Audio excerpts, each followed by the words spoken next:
Welcome everybody, this is Kars Verkouwen of We Are Change, and today we are talking to Mr. Scott Tibbs from originally from the United States, yes, America, yes, and he is also representing National Health Federation. Exactly, that's right. Yeah, Mr. Scott Tibbs, his expertise is health indeed, and we have some questions for him prepared.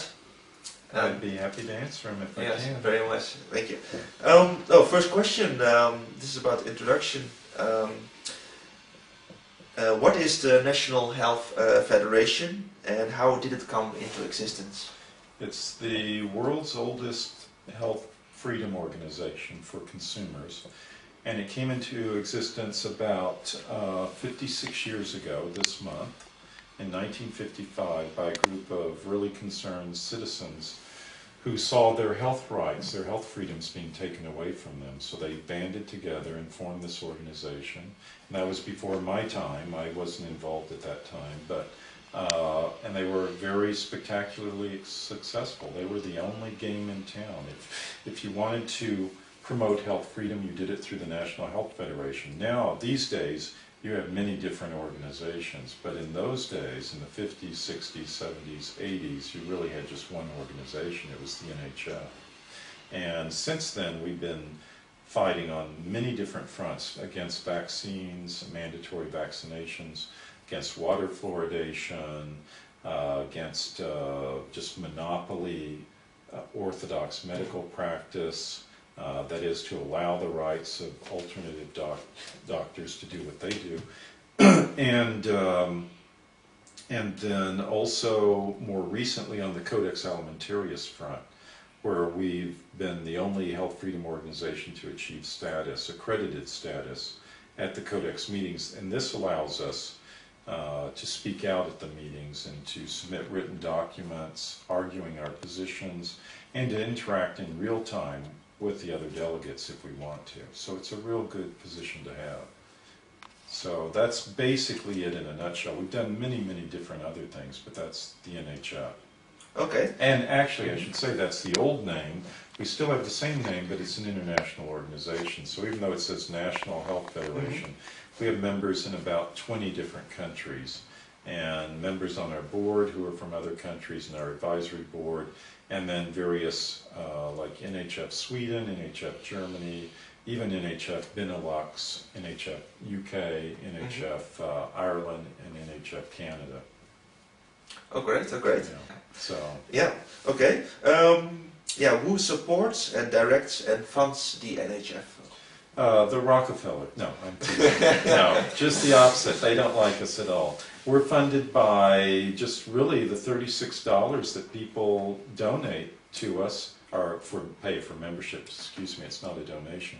And then some donations that come in, and then bequests when people die and they mention us in their will. And that's really it. That's how we do it. And then some of the money we've cleverly invested and made money off of. So we're doing okay, but we need more members. We always need more members, and more income would help too. So, but it's all from individual consumers. I mean, there are a few companies that here and there help us out, but it's always on a small scale operation when they do. Yeah. What motivates you? What drives you to do all this massive amount of work and going to all these congresses and sitting through these endless meetings with the Codex Alimentarius and all these stuff? What drives you? Oh, because I like to torture myself. No, because I have a burning desire for freedom. And that's really my motivation, and to make a difference. I don't care about making a lot of money, I care about making the difference. And it's also my upbringing, which was very freedom-oriented. And then I also think it's something inside people as well. I would say it's a motivation to increase freedom in the world, bottom line. What are things that worry you these days? Well, probably the most worrisome thing is the increase in government and control over individual liberty, the diminishment, the elimination of individual freedom, and the change in culture, actually. from one where people are honest and truthful and can be taken on their word to one where you can't rely on anything. And really the diminishment of individual liberty. What is Codex Alimentarius and what does it mean? Well, Codex Alimentarius is just Latin for food code. And basically what it is, it's an international body, ostensibly scientific body, that's meant to develop international food standards for adoption by various countries and use in international trade. Excuse me. So, for use in international trade.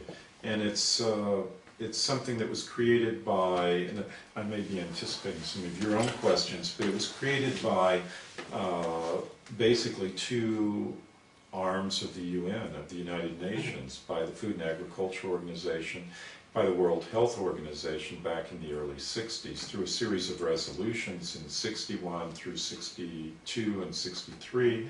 And it started then, but it was pretty small then, and it wasn't very well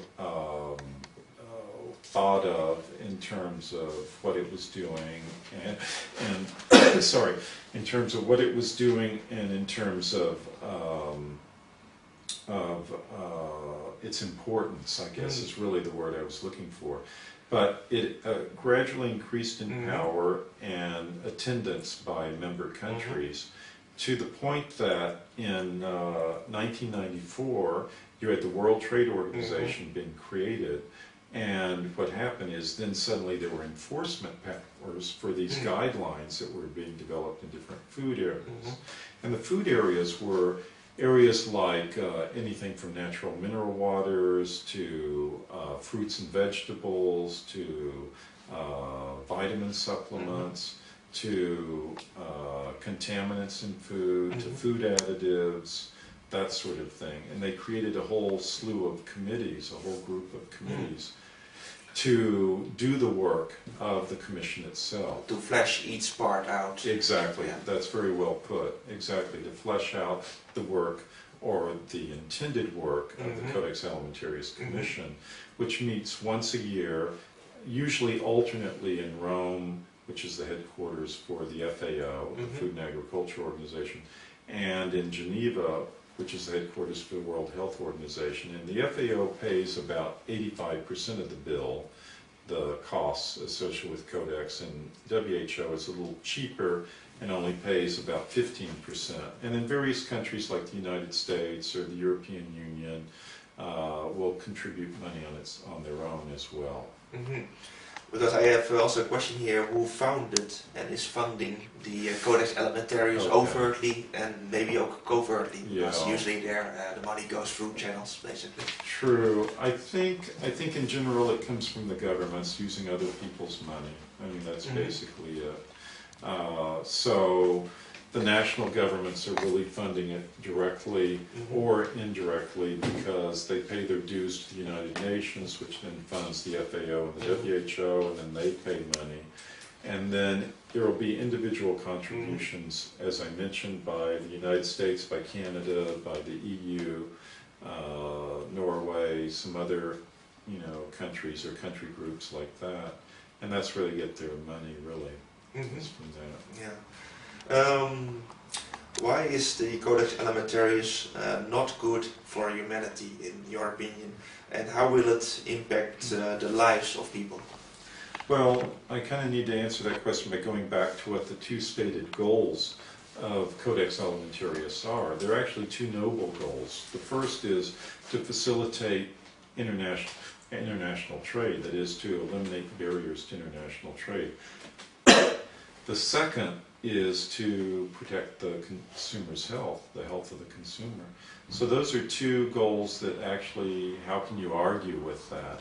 But, so it's really not the goals themselves that are the problem, it's the implementation of it, it's the structure of it.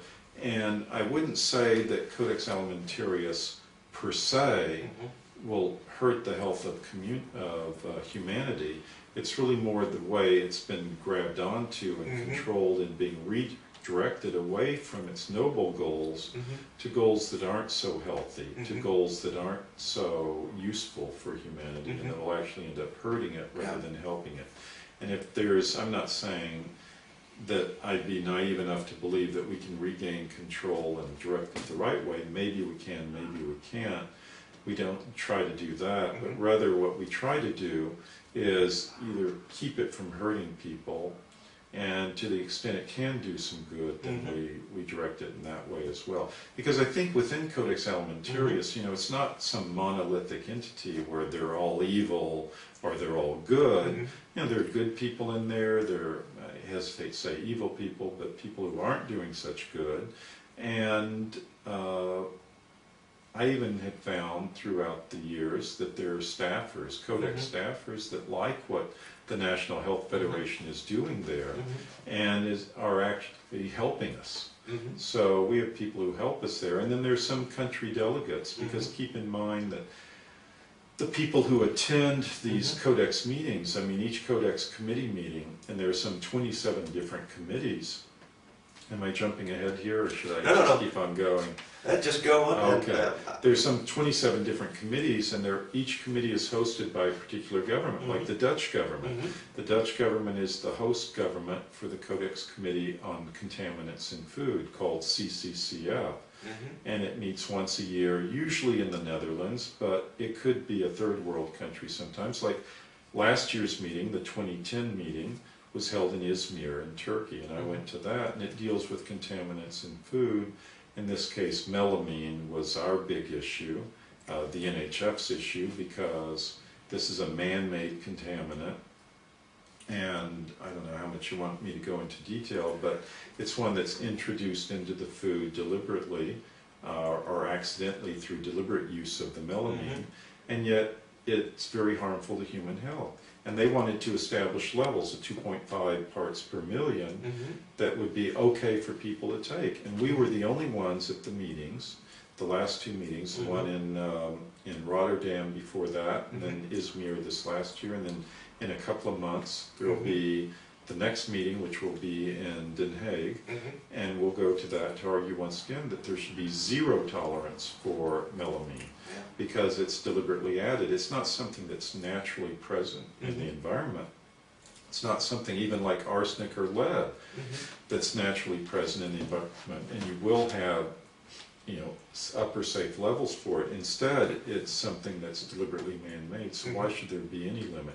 But the EU is the biggest pusher for having a 2.5 parts per million limit on it, which is crazy. And in fact, the EU delegate even argued in favor of having exemptions to that 2.5 parts per million, so that you could have even more contamination in food. Now, some people could see this like a stepping stone towards higher levels and so on. That's what. That's a good what happens with laws. Yes, they just bring in at first some slight penalty for something. And they upper the levels and stretch it out. That's right. Yeah, absolutely right. It's the first foot in the door, or camel's nose in the tent, and then after that, the sky's the limit. Yeah.